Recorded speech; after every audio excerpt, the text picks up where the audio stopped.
Hello everyone, welcome or welcome back to my channel. Before getting into this video, make sure that you have watched the previous video जो कि introductory video था novels का। उसमें हमने बात की थी कि नॉवेल्स होते क्या हैं और उनके कुछ फीचर्स के बारे में भी हमने समझा था। तो I am attaching the link in the description box, तो आप उसको देख लीजिए। उसके बाद ही आपको अच्छे से समझ आएगा कि आगे नॉवेल्स की टाइप कौन कौन सी है। और आज की वीडियो में हम साइकोलॉजिकल नॉवेल्स के बारे में पढ़ेंगे। तो let me do the recap of previous video. मैं थोड़ा सा आपको बता देती हूँ कि नॉवेल्स होते क्या हैं। तो नॉवेल्स एक बुक लेंथ वर्क होता है जिसमें कि ह्यूमन नेचर, एक्सपीरियंसेस, सोसाइटी और कल्चर के बारे में बताया जाता है। उसमें जो स्टोरी होती है दैट इज फिक्शनल, वो इमेजिनरी स्टोरी होती है। रियल लाइफ के इवेंट्स हो सकते हैं, प्लेसेस हो सकती हैं, बट जो करेक्टर्स उसमें डेवलप किए जाते हैं वो सभी इमेजरी करेक्टर्स होते हैं। So now we are moving ahead to the introduction to psychological novels के साइकोलॉजिकल नॉवेल्स होते क्या हैं। Psychological novels explore the inner lives and mental states of characters, often delving into the themes of mental health, emotions, and the human psyche. These novels aim to understand human behavior, motivations, and emotions through a deep dive into the characters' inner worlds. तो psychological novels क्या होते हैं? They focus on understanding the thoughts, feelings और the inner world of a character. मतलब character के जो अंदर के उसके थॉट्स होते हैं, उसकी फीलिंग्स होती हैं, उसका जो इनर वर्ड है, जो इनर थॉट प्रोसेस उसके अंदर चल रहा होता है, उस सभी की अंडरस्टैंडिंग हम साइकोलॉजिकल नॉवेल्स में करते हैं। It is the deeper understanding into the characters mind. जो कैरेक्टर का माइंड होता है उसमें उसकी हम डीपर अंडरस्टैंडिंग करते हैं ताकि हम उस नॉवल की, उस स्टोरी की थीम्स को एक्सप्लोर कर सकें। For example mental health, emotions, ये सारी चीजें। Basically, these novels help us to understand why people behave the way they do by looking closely at their inner lives। मतलब क्या है, इन नॉवेल्स का बेसिकली क्या एम होता है, ये हमें क्या अंडरस्टैंड करने में हेल्प करते हैं कि जिस तरह वो पीपल बिहेव कर रहा है वो ऐसा ही बिहेव क्यों कर रहा है। ये हमें किस चीज से पता चलता है? उनकी इनर लाइव्स को देख के, by looking closely at their feelings, emotions and thoughts. तो इन नॉवेल्स में इनर वर्ल्ड को एक्सप्लोर किया जाता है, यानी कि करेक्टर्स के थॉट्स, फीलिंग्स और मेंटल स्टेट को गहराई से समझने की इन नॉवेल्स में कोशिश की जाती है। Now we are moving to the features of these novels, psychological novels.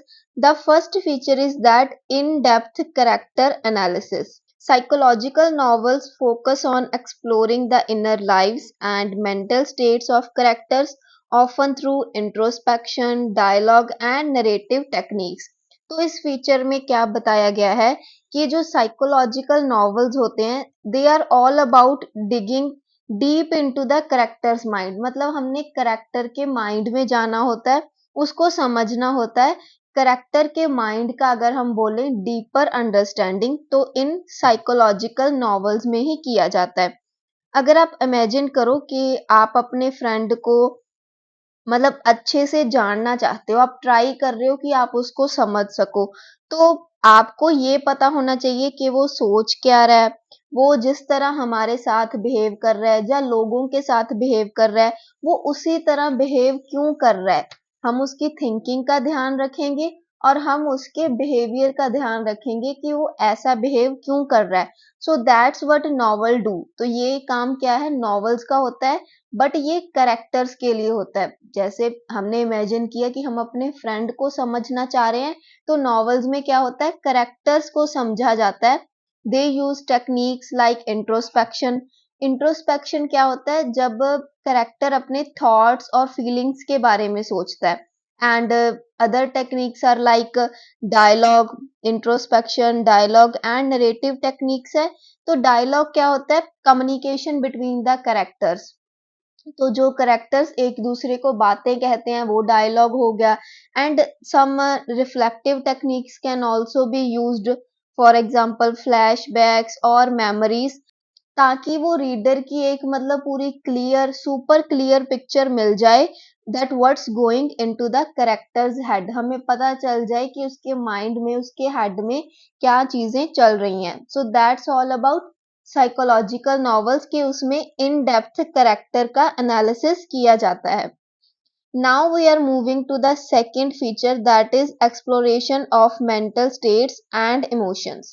These novels delve into the complexities of human emotions, thoughts, behaviors, often revealing the inner workings of human psyche. तो ये जो psychological novels होते हैं इनका एक another important feature क्या है, that ये deeply dive into the ocean of human emotions, मतलब ह्यूमन इमोशंस को बहुत ही अच्छे से डीपली समझा जाता है। They didn't just scratch the surface, वो सिर्फ ऊपर ऊपर से समझने की कोशिश नहीं करते, दे गो रियली डीप, वो बहुत ही डीपली अंडरस्टैंड करने की कोशिश करते हैं दैट हाउ पीपल फील, वो कैसे फील करते हैं, वो कैसे सोचते हैं, how they think and how they behave. It is very important कि जो हमारा साइकोलॉजिकल नॉवेल्स होते हैं वो एक्सप्लोर करते हैं करेक्टर के मेंटल स्टेट्स को, उसके emotions. By doing this these novels explore the inner workings of human psyche, तो वो ह्यूमन साइकी की इनर वर्किंग्स के ऊपर ध्यान दिया जाता है। जैसे हमने पहले वाले पॉइंट में या फिर इंट्रोडक्टरी पार्ट में भी डिस्कस किया है कि जैसे एक पर्सन बिहेव कर रहा होता है उसके पीछे कोई ना कोई रीजन होता है that why they are behaving in a certain way. तो ये जो साइकोलॉजिकल नॉवेल्स होते हैं वो इसी चीज को एक्सप्लोर करते हैं कि वो इस तरह बिहेव क्यों कर रहे हैं, और ये हमें ये भी बताते हैं that how emotions are affecting the actions of the characters, मतलब जो करेक्टर्स के एक्शंस होते हैं वो भी किस तरह इमोशंस इफेक्ट करते हैं उनको। It's like getting a behind the scenes, मतलब ये कुछ इस तरह हो गया like we are getting the behind of scenes, look at how human mind works, और हमें पता चलता है कि जो ह्यूमन का माइंड है how it is working. So these are the two features of psychological novels. Now we are moving to the third feature, which is stream of consciousness narrative. अब इसके लिए हमें स्ट्रीम ऑफ कॉन्शियसनेस का पहले पता होना चाहिए। This is really a cool technique, ये बहुत ही अच्छी टेक्निक है। फॉर एग्जाम्पल आप किसी पर्सन के थॉट्स को रीड कर रहे हो एंड उसको आप कोई ऑर्गेनाइज्ड या सिस्टमेटिक वे में नहीं कर रहे, जिस तरह उनके माइंड में थॉट्स आ रहे हैं उसी तरह आप, जैसे जिस फ्लो में आ रहे हैं आप उसी तरह उनको रीड कर रहे हो and not in a neat और organised way, but just as they pop into the characters head, और वो जिस तरह उस करेक्टर के हेड में उस पर्सन में रॉ फॉर्म में आ रहे हैं उसी तरह आप उनको रीड कर रहे हो, that is the stream of consciousness. तो ये स्ट्रीम ऑफ कॉन्शियसनेस होती है। अगर हम इसको और समझने की कोशिश करें, जैसे आप अपने दोस्त से बात कर रहे हो and you just say whatever come to your mind, मतलब जो भी आपके दिमाग में आ रहा है आप उसको बोल रहे हो विदाउट स्टॉपिंग टू थिंक कि आप कुछ सोचने के लिए रुक रहे हो, और you are organising your thoughts कि मुझे इसे इस तरह बोलना चाहिए, नहीं, बट आप उसी तरह बोल रहे हो। You are saying whatever comes to your mind, जैसे भी आ रहा है आप उसी तरह बोल रहे हो। So that's the stream of consciousness. ये हमने एग्जाम्पल्स सोचने की ले ली, या हम जैसे बोल रहे हैं कि रीड कर रहे हैं हम उसके माइंड को, बट अगर हम स्ट्रीम ऑफ कॉन्शियसनेस की बात करें तो अब हम उसकी राइटिंग में बात कर रहे हैं, नॉवेल्स में बात कर रहे हैं कि ये एक कैरेक्टरिस्टिक कैसे है।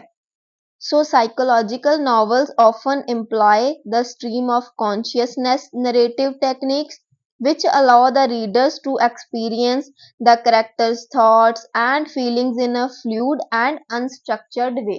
मतलब कोई भी कुछ भी उसमें organized things नहीं होती हैं, it is the raw form of their thoughts, feelings, emotions, etc. So these techniques lets the reader experience the character's thoughts and feelings in a real and raw way, and which helps to understand them better. जब हमें मतलब कोई चीज ऐसे structured way में या organised वे में नहीं दी जाती और उसी की वो रॉ फॉर्म में हमारे सामने रखी जाती है, तब हम उसे रिलेट भी ज़्यादा कर पाते हैं and we understand them better. तो इसीलिए ये जो स्ट्रीम ऑफ कॉन्शियसनेस की एक टेक्निक है, it is a very cool technique, और ये साइकोलॉजिकल नॉवेल्स में मतलब हमें देखने को मिलती है, सो दैट हम करेक्टर्स को और अच्छे से अंडरस्टैंड कर सकें। Now we are moving to the fourth characteristic, which is focus on character development and psychological insight. तो इसका क्या मतलब है? The primary focus of psychological novels is on character development and gaining insight into the human psyche rather than on plot और action. तो वैसे तो हमें ये पढ़कर ही पता चल गया कि फोकस किसके ऊपर होता है, करेक्टर की डेवलपमेंट पर होता है, उसकी इंसाइट जानने पर होता है, ना कि प्लॉट या फिर एक्शन पर होता है।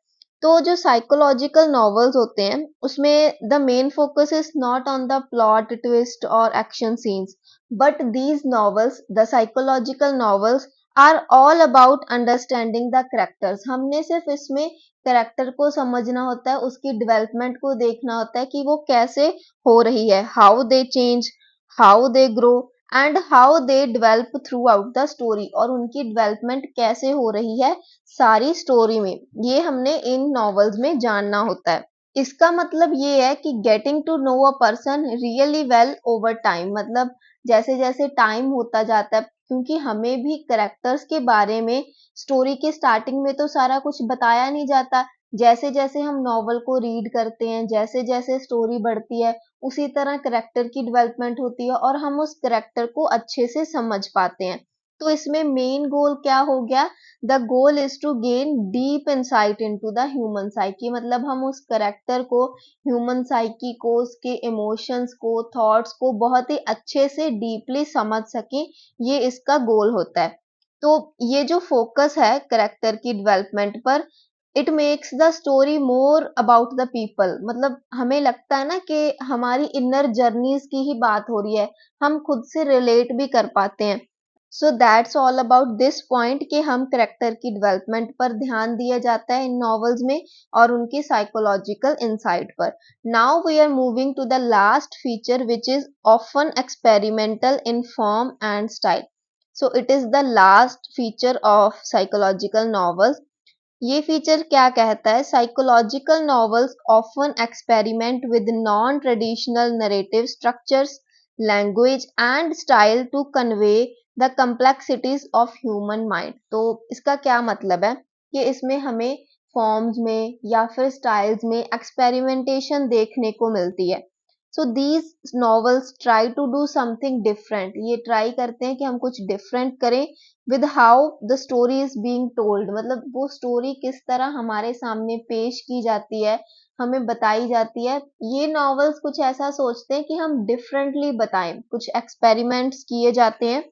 तो इसका क्या मतलब है कि जो नॉन ट्रेडिशनल नरेटिव स्ट्रक्चर्स होते हैं उनका यूज करना, playing with language in unique way, या फिर एक डिस्टिंक्ट स्टाइल को यूज किया जाए, ये सारी चीजों को मिलाकर ना एक डिफरेंट स्टाइल बनाया जाता है। So this is because the human mind is super complex, जो ह्यूमन का माइंड है दैट इज सुपर कम्प्लेक्स, और ये जो नॉवेल्स होती हैं ये वही कम्प्लेक्सिटी को कैप्चर करने की कोशिश करते हैं। तो जब हमें कोई कम्प्लेक्स चीज को कैप्चर करना है, then we have to do some experiments, हम डिफरेंट डिफरेंट स्टाइल्स को यूज करेंगे। तो by experimenting with the form and the style, ये जो नॉवेल्स होते हैं इसमें रियलिस्टिक एक्सपीरियंस को दिखाया जाता है ताकि जो रीडर्स हैं वो इसको अच्छे से समझ सके। तो नॉवेल्स के बारे में हमारे पास इतने ही फीचर्स थे। First thing was that in depth character analysis, की कैरेक्टर का एनालिसिस बहुत डीपली किया जाता है, उसके थॉट्स को, इमोशंस को, फीलिंग्स को डीपली समझा जाता है, and then the exploration of mental states. वैसे तो अगर हम बात करें ओवरऑल इन साइकोलॉजिकल नॉवेल्स की, तो जो इनर वर्किंग है ना, इनर वर्ड है करेक्टर का, उसको समझा जाता है, डीपली समझा जाता है। उसके लिए हम बहुत सारी टेक्निक्स यूज करते हैं, जिसमें इंट्रोस्पेक्शन हो गया, डायलॉग हो गया, या फिर और नरेटिव टेक्निक्स होगी, कुछ रिफ्लेक्टिव टेक्निक्स भी हो गई, और स्ट्रीम ऑफ कॉन्शियसनेस, ये भी बहुत अच्छी टेक्निक है। जो इन साइकोलॉजिकल नॉवेल्स में यूज की जाती हैं, और इसके अलावा जो फॉर्म एंड स्टाइल है उसमें एक्सपेरिमेंटेशन होती है। इतना ही याद रखना है हमने इन साइकोलॉजिकल नॉवेल्स में। नाउ वी आर मूविंग, तो अब हम देख लेते हैं कुछ एग्जांपल्स इन साइकोलॉजिकल नॉवेल्स की। These examples will help you in presenting your answer. Last पर आप कुछ एग्जाम्पल्स लिख दीजिए सो दैट आपका जो आंसर है वो अच्छा प्रेजेंटेबल बन जाए। So that's all for today's video. I hope आपको नॉवेल्स का कंसेप्ट बहुत अच्छे से समझ आ गया होगा जो मैंने लास्ट वीडियो में बताया था, एंड आज की वीडियो में हमने साइकोलॉजिकल नॉवेल्स के बारे में जाना। And if you have any problem then please ask me in the comment section. Thank you for listening, and please do like, share and subscribe to my channel.